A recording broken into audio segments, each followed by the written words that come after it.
الحمد لله نحمده ونستعينه ونستغفره ونؤمن به ونتوكل عليه ونعوذ بالله من شرور أنفسنا ومن سيئات أعمالنا من يهده الله فلا مضل له ومن يضلله فلا هادي له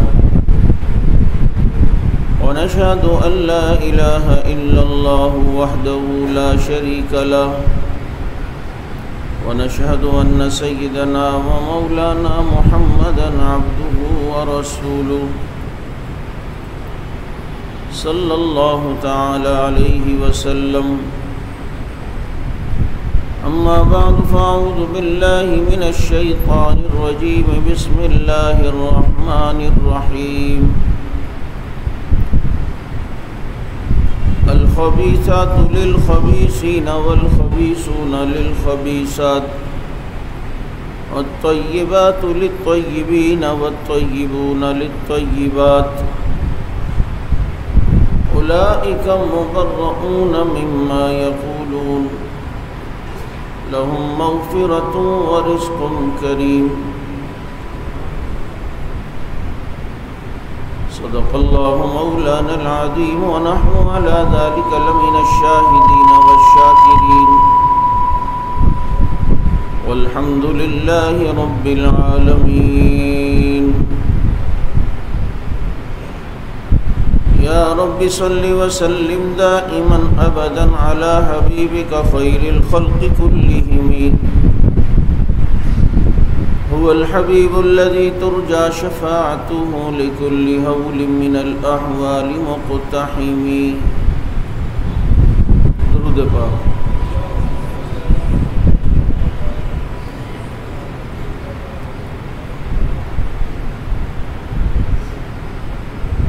واجب الاحترام گرامی قدر سامعین عزیز ساتھیو، آج 17 رمضان المبارک ہے اور رمضان المبارک کی 17 تاریخ ام المومنین صدیقہ کائنات رفیقہ امام الانبیاء ملکہ کونین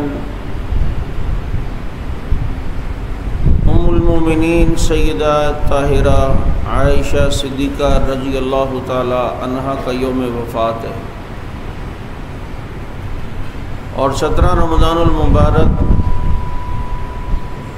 بدر کا دن بھی ہے، اور اس کے بعد 21 رمضان المبارک خلیفہ چہارم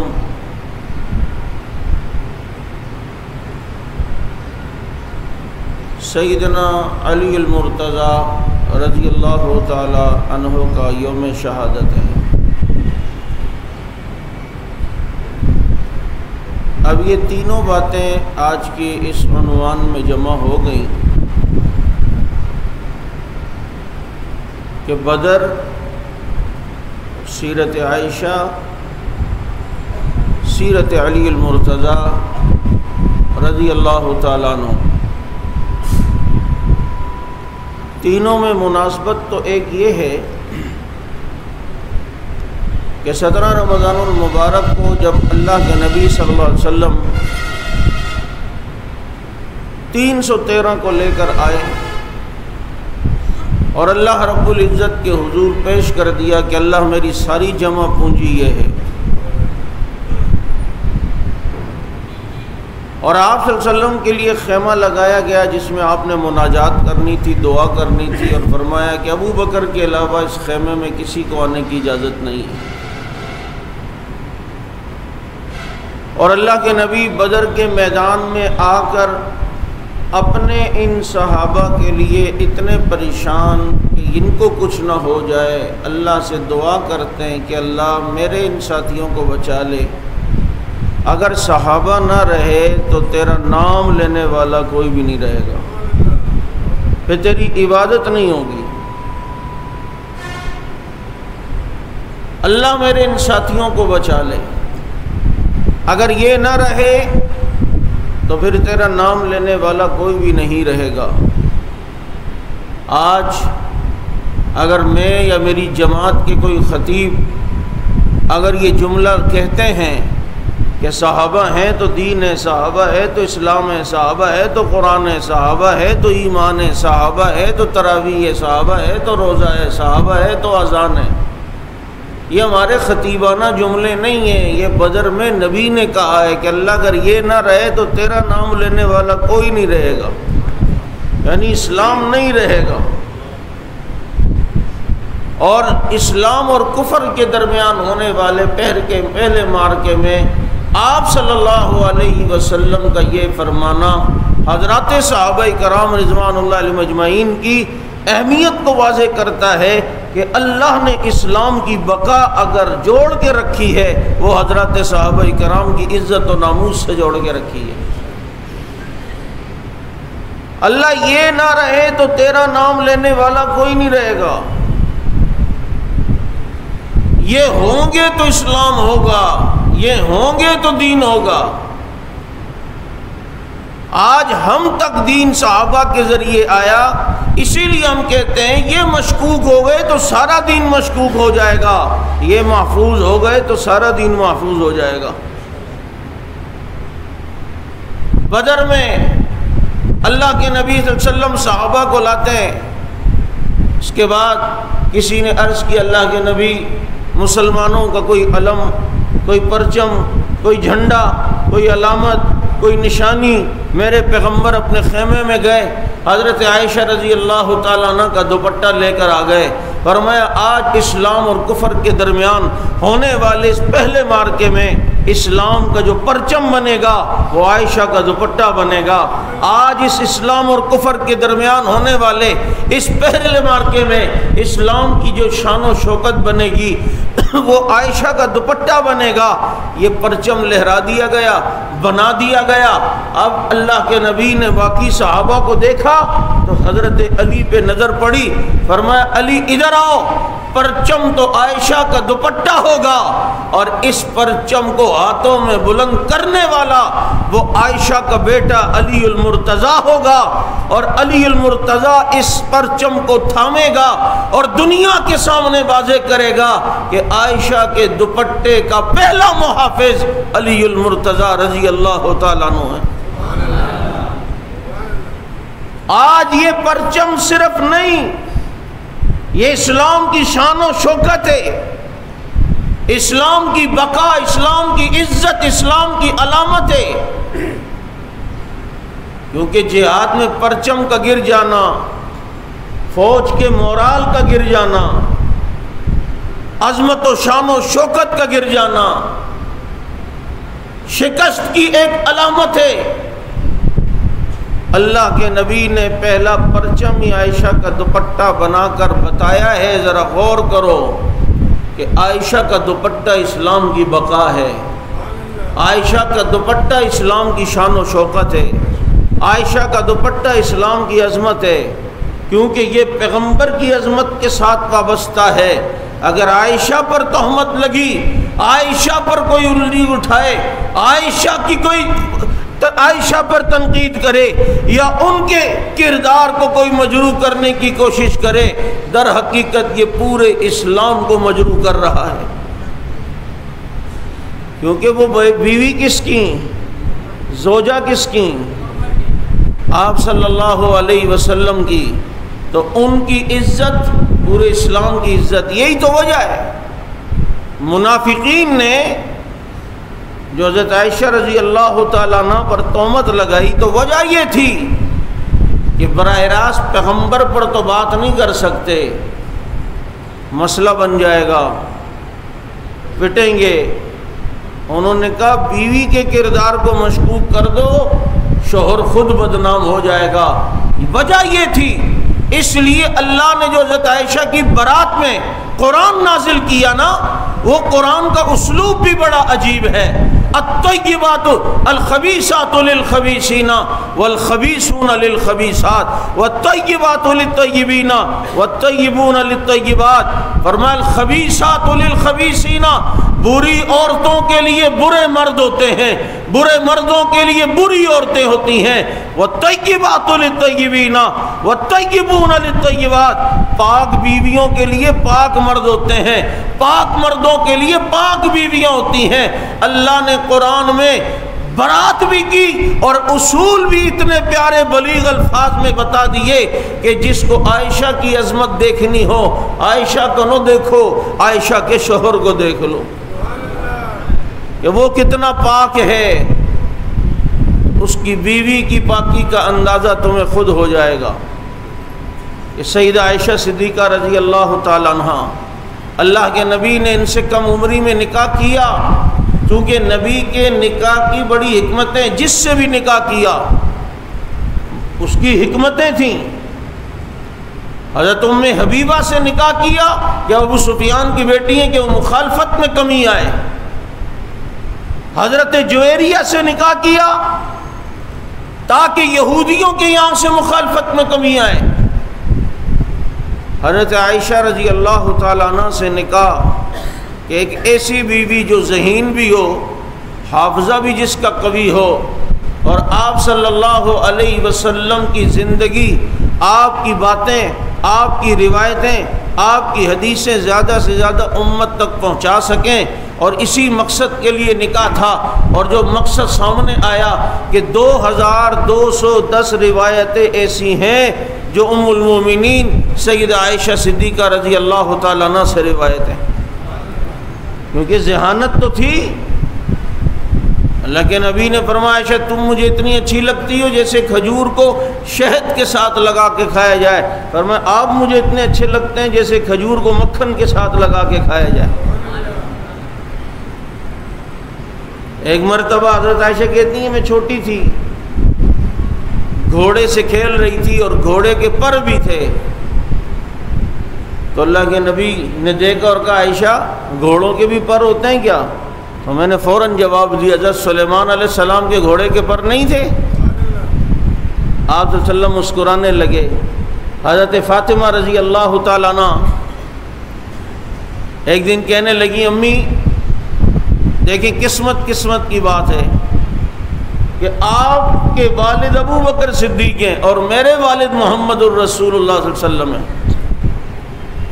میرے والد نبی ہیں، آپ کے والد ابو بکر صدیق ہیں.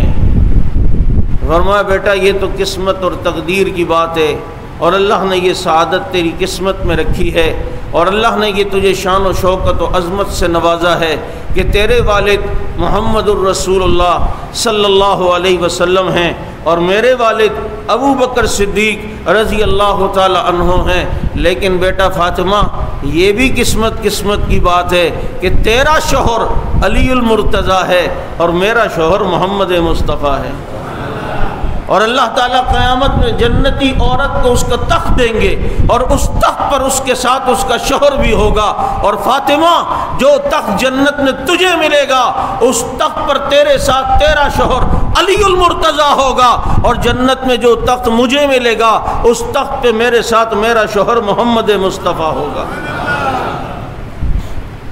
سیدہ عائشہ صدیقہ رضی اللہ تعالی عنہ، صحابہ کرام رضوان اللہ علیہم اجمعین مسئلہ پوچھتے تو میری ماں عائشہ سے پوچھتے،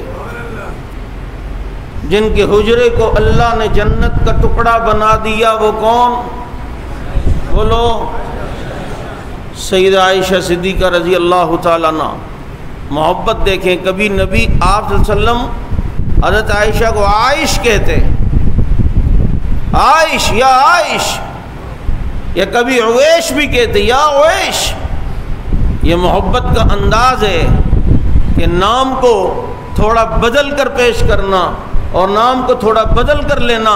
یہ آپ صلی اللہ علیہ وسلم کی محبت ہی تو ہے جبھی تو آخری ایام باقی بیویوں سے اجازت لے کر حضرت عائشہ رضی اللہ تعالیٰ عنہ کے حجرے میں رکھا ہے، اور فرمایا، حضرت عائشہ کہتی ہیں یہ خصوصیات اللہ نے مجھے ایسی دی جو نبی کی باقی بیویوں کو نہیں ملی، کہ میرے بستر پہ قرآن نازل ہوتا تھا، میرے پاس رب کا سلام آیا ہے، نبی کی ساری بیویوں میں کنواری میں تھی، میں ہی ہوں کہ جس کے حجرے میں پیغمبر نے آخری ایام گزارے، میں ہی ہوں کہ جس کے سینے پہ پیغمبر کا سر مبارک تھا اور نبی دنیا سے جا رہے ہیں، اور میں ہی ہوں کہ آخری وقت میں نبی کو مسواک چبا کر کسی نے دیا ہے، وہ ابو بکر صدیق کی بیٹی عائشہ صدیقہ ہے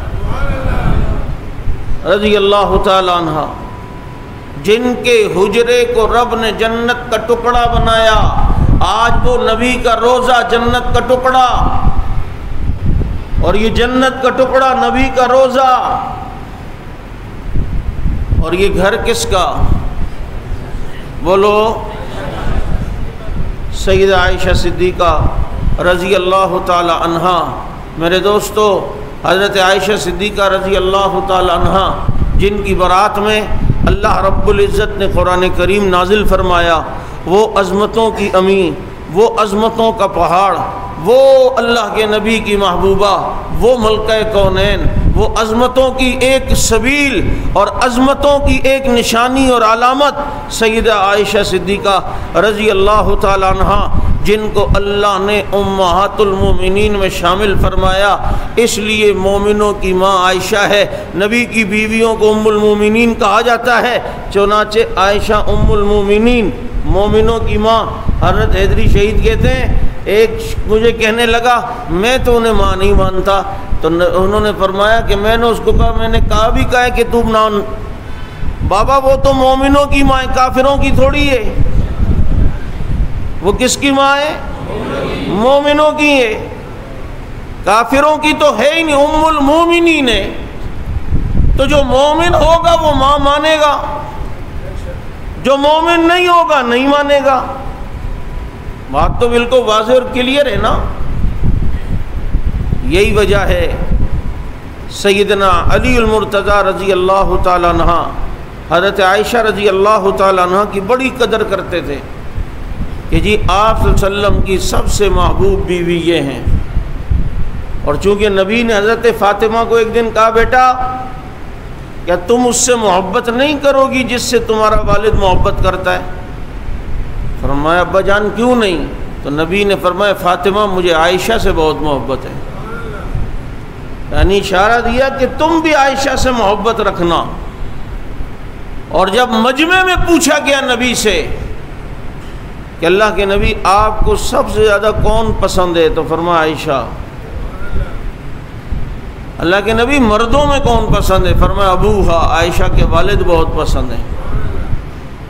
سیدہ عائشہ صدیقہ رضی اللہ تعالی عنہ 17 رمضان المبارک جن کا یوم وفات ہے، اور 21 رمضان المبارک شیر خدا، سنیوں کے پیر و مرشد، ہمارے مولا، ہمارا ملجا، ہماری عزت، ہماری آنکھوں کا تارا، ہمارے ایمان، ہمارا اتقان، اسلام کی برہان، خلیفہ چہرم سیدنا علی المرتضیٰ رضی اللہ تعالی عنہ، جن کی عظمت کو اللہ رب العزت نے اتنا بلند کیا ہے کہ نبی نے انہیں اپنا بھائی کہا۔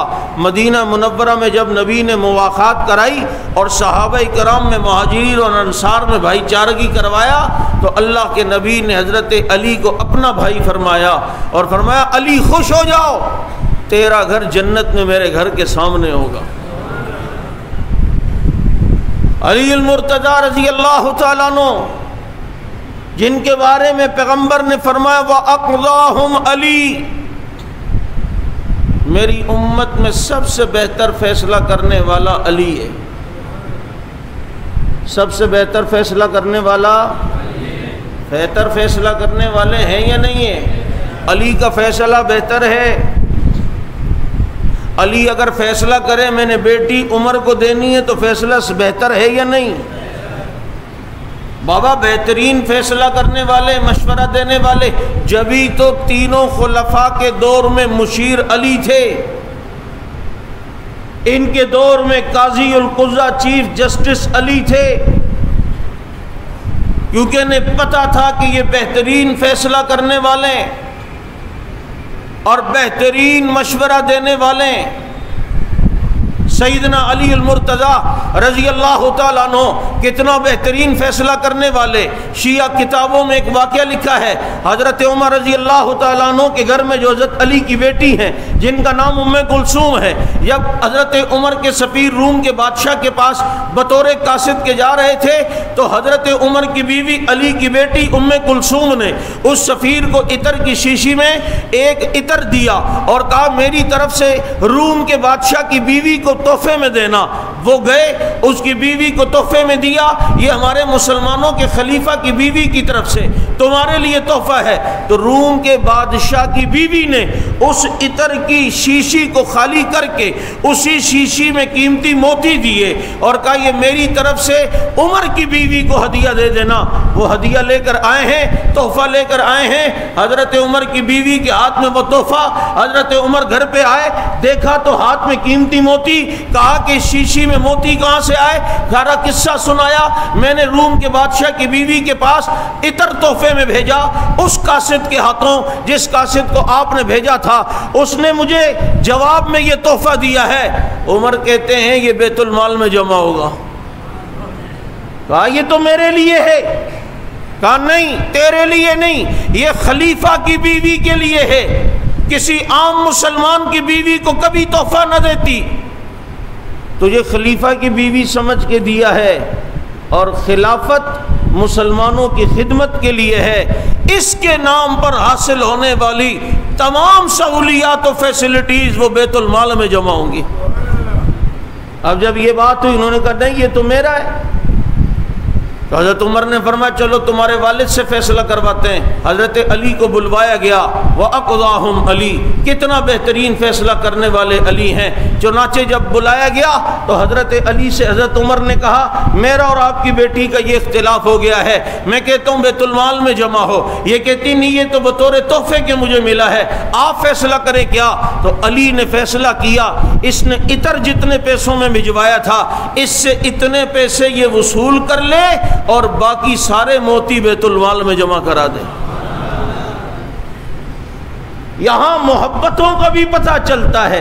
علی کی بیٹی عمر کے گھر میں ہے یہ بھی پتہ چلتا ہے، اور علی اور عمر تقوی والے کتنے ہیں یہ بھی پتہ چلتا ہے، اور عمر اپنے معاملات میں مشورہ علی سے لیتے ہیں یہ بھی پتہ چلتا ہے. یہ ان کی محبتیں ہی ہیں کہ بیٹی کا رشتہ حضرت علی نے حضرت عمر رضی اللہ تعالیٰ عنہ کو دیا. تو یہ فیصلہ علی کا بہتر ہے یا نہیں؟ میری امت میں بہترین فیصلہ کرنے والے علی المرتضیٰ ہیں.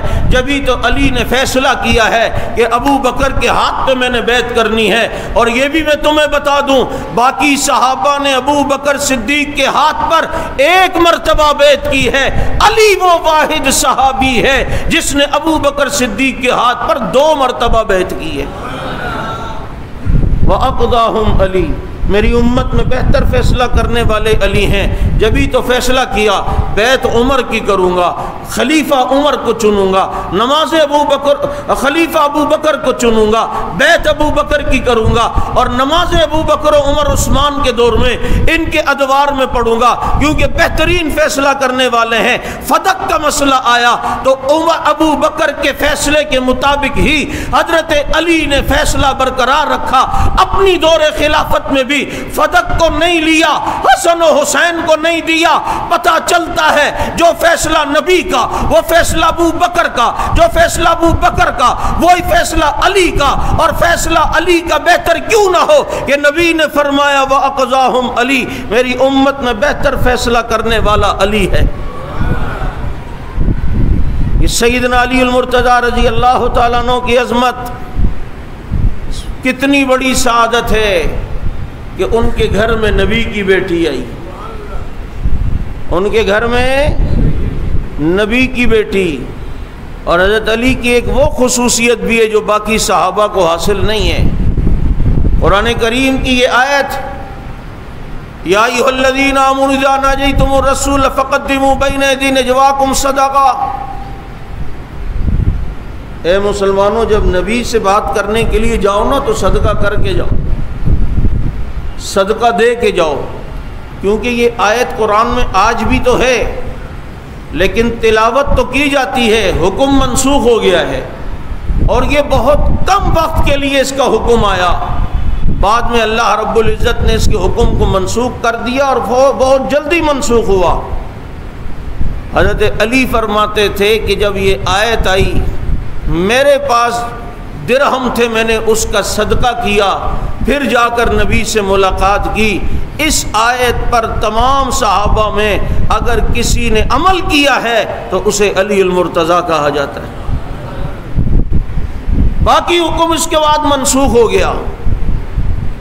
سیدنا علی المرتضیٰ رضی اللہ تعالیٰ عنہ، دیکھو اللہ رب العزت نے کیا عظمتوں سے نوازا، کیا شان عطا فرمائی، کیا بلندیاں عطا فرمائیں کہ علی المرتضیٰ رضی اللہ تعالی عنہ پیغمبر کی بیٹی جن کے نکاح میں ہیں اور نبی نے نکاح کروایا ہے، اور جب نکاح کی بات آئی حضرت علی المرتضیٰ رضی اللہ تعالیٰ عنہ کا حضرت فاطمہ رضی اللہ تعالیٰ عنہ سے نکاح ہوا، اور پھر اس نکاح کے قاضی نبی تھے، گواہ ابو بکر و عمر تھے، اور اس شادی پہ خرچہ کرنے والے کا نام عثمان غنی ہے۔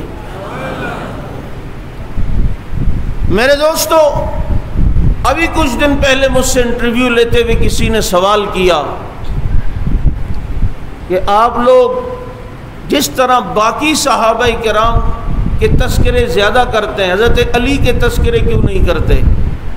میں نے کہا یہ بات تو اول غلط ہے کہ ان کے تذکرے نہیں کرتے، ہمارے تو باقی صحابہ کے تذکروں میں بھی حضرت علی کا تذکرہ آتا ہے یا نہیں؟ اگرچہ بہت دفعہ حافظ کو جواب دینے کے لیے آتا ہے کہ دیکھو ابو بکر صدیق رضی اللہ تعالیٰ عنہ نے مشیر انہیں بنایا، دیکھو ان کی آپس میں یہ محبتیں، تو تذکرہ علی المرتضیٰ کا تو آ رہا ہے۔ لیکن میں نے اسے جواب دیا کہ چونکہ گستاخیاں، توہین خلفائے ثلاثہ کی زیادہ ہوتی ہیں، تو جب ان کی توہین زیادہ ہوتی ہے، ان کے کردار کو مشکوک کرانے کی زیادہ کوشش ہوتی ہے۔ حضرت علی کو متنازع نہیں بنایا گیا اور بنانا بھی نہیں ہے، اور کوئی بنائے گا تو پھر وہ منہ کی بھی کھائے گا، لیکن چونکہ باقی تین خلفائے راشدین کے خلاف بکواسات ہوتی ہیں، توہین ہوتی ہے، تبرہ ہوتا ہے، ان کی کردار کشی ہوتی ہے، تو ضرورت اس بات کی ہے کہ پھر ان کی عظمت کے تذکرے بھی زیادہ ہوتے ہیں، پھر ان کے دفاع کی باتیں بھی زیادہ ہوتی ہیں۔ کوئی ان کے خلاف بات کرتا ہے، ہمیں آ کر ممبر پر اس کی بات کرنی پڑتی ہے، اس کا جواب دینا پڑتا ہے۔ تو تمہیں لگتا ہے کہ ابو بکر عمر عثمان کا تذکرہ زیادہ ہے اور علی کا تذکرہ کم ہے، ایسی بات نہیں ہے، کیونکہ جواب میں دینا پڑتا ہے، ان کی عظمت بتانی پڑتی ہے، ان کی کردار کشی جب ہوتی ہے ان کے دفاع میں بات کرنی پڑتی ہے۔ جبکہ علی المرتضیٰ رضی اللہ تعالیٰ عنہ کے متعلق جب ناصبیوں کا دور تھا تو ناصبیوں کے دور میں چونکہ ٹارگٹ حضرت علی تھے، وہ حضرت علی پہ تورا کرتے تھے اور حضرت علی کی توہین کرتے تھے، تو اہل و سنت اس وقت ابو بکر عمر عثمان کا تذکرہ اتنا نہیں کرتے تھے، اپنے ممبروں پہ علی کا تذکرہ زیادہ ہوتا تھا۔ جو سچویشن تمہیں آج تین خلفاء کے بارے میں نظر آ رہی ہے، اس طرح کے حالات وہاں پر اس وقت علی المرتضیٰ رضی اللہ تعالی عنہ کے متعلق تھے۔ تو اس وقت بھی اگر کوئی کہتا آپ علی کا تذکرہ زیادہ کرتے ہیں، باقی صحابہ کا تذکرہ کیوں نہیں کرتے؟ کیونکہ ضرورت اس بات کی تھی کہ ناصبی حضرت علی پر انگلی اٹھاتے تھے، ناصبی حضرت علی پر تنقید کرتے تھے، ناصبی حضرت علی پر تبرہ کرتے تھے، تو اہل و سنت علی کے فضائل بیان کرتے، حضرت علی کی شان بہت زیادہ بیان کرتے، جگہ جگہ علی کے تذکرے ہوتے، علی کے تذکرے ہوتے، علی کی باتیں ہوتی۔ تو چونکہ اس زمانے میں ضرورت اس کی تھی تو اس لیے علی کا تذکرہ زیادہ ہوتا تھا۔ اب چونکہ تبرہ تینوں خلفاء پر ہوتا ہے اور کردار کشی کی جاتی ہے، اس لیے بظاہر تذکرہ ان کا زیادہ نظر آ رہا ہے۔ بات سمجھ آئی ہے نہیں؟ باقی علی ہیں ہی ہمارے، کوئی ٹھیکیدار بننے کی کوشش نہ کرے، علی ہمارے۔ بابا یہ ابو بکر عمر عثمان کو اپنا امام مانتے ہیں یا نہیں؟ بولو۔ میرا بھی روزہ ہے، صرف آپ کا نہیں ہے۔ مجھے پتہ ہے، اور شاید آپ کو اتنا نہ لگتا ہو جتنا مجھے لگتا ہے۔ میری مزاج پیاس والا ہے، گرمی ہے، گرمی کا مزاج ہے، جبھی تو گرم ممبر پہ بیٹھا ہوں۔ بابا بات یہ عرض ہے کہ علی ہیں ہی سنیوں کے، علی حافظ قرآن، سنی حافظ قرآن، علی پوری داڑھی والا، سنی پوری داڑھی والا، علی 5 نمازوں والا، سنی 5 نمازوں والا، علی تراویح والا، سنی تراویح والا، علی اسی قرآن کو ماننے والا، سنی اسی قرآن کو ماننے والا، علی ابو بکر عمر عثمان کے ہاتھ پر بیعت کر کے انہیں امام ماننے والا، اب سنی بھی ابو بکر عمر عثمان کو بیعت اپنا امام ماننے والا، علی المرتضیٰ رضی اللہ تعالیٰ عنہ اسی 30 پاروں والے قرآن کو ماننے والے اور حافظ، سنی بھی اسی 30 پاروں والے قرآن کے حافظ اور اسی قرآن کو ماننے والے، علی المرتضیٰ رضی اللہ تعالیٰ عنہ امہات المومنین کی عزت کرنے والے، سنی امہات المومنین کی عزت کرنے والے، حضرت علی اپنی بیوی کا جنازہ ابو بکر صدیق سے پڑھوا کر ان سے محبت کرنے والے، سنی بھی ابو بکر صدیق سے محبت کرنے والے۔ حضرت علی اور باقی صحابہ میں نفرتیں پیش کرنے والوں، ان میں آپس میں محبتیں تھیں۔ حضرت علی کے بیٹے کا نام ابو بکر ہے، علی کے ایک بیٹے کا نام عمر ہے، ایک بیٹے کا نام عثمان ہے۔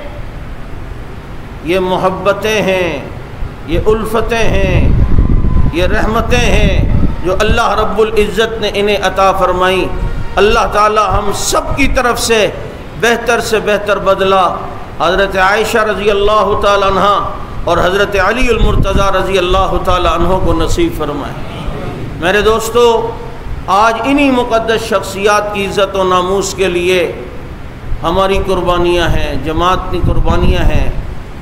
چنانچہ آپ سے یہ 2-3 جمعہ سے اپیل ہو رہی ہے کہ اپنی زکوٰۃ، فطرات اور عطیات آپ نے اہل سنت والجماعت کے ان شہداء کے گھرانوں کے لیے وقف کرنی ہے۔ ہمارے ساتھی باہر ہوں گے، آپ حضرات نے بھرپور ان کے ساتھ تعاون کرنا ہے۔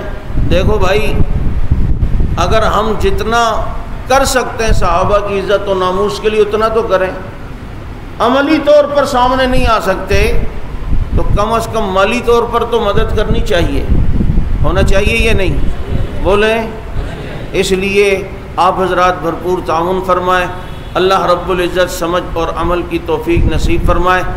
21 رمضان المبارک چونکہ ہمارے یہاں باقی خلفاء کے ایام پر جلوس ہوتے ہیں مطالباتی کہ ان کے یوم پر عام تعطیل کا اعلان کیا جائے، تو 21 رمضان المبارک کو بھی ہمارا ایک جلوس ہوتا ہے اور وہ مطالباتی اور احتجاجی جلوس ہوتا ہے حضرت علی رضی اللہ تعالیٰ عنہ کی شان اور عظمت کو واضح کرنے کے لیے۔ انشاءاللہ العزیز 21 رمضان المبارک کے جلوس جس کی ٹائمنگ اور روٹ آپ کو انشاءاللہ العزیز میسیجز کے ذریعے پتہ چل جائے گا۔ روزہ ہو، گرمی ہو، آپ حضرات نے اس جلوس میں انشاءاللہ شرکت کرنی ہے۔ اللہ تعالیٰ سمجھ عمل کی توفیق عطا فرمائے۔ وآخر دعوانا الحمدللہ رب العالمین۔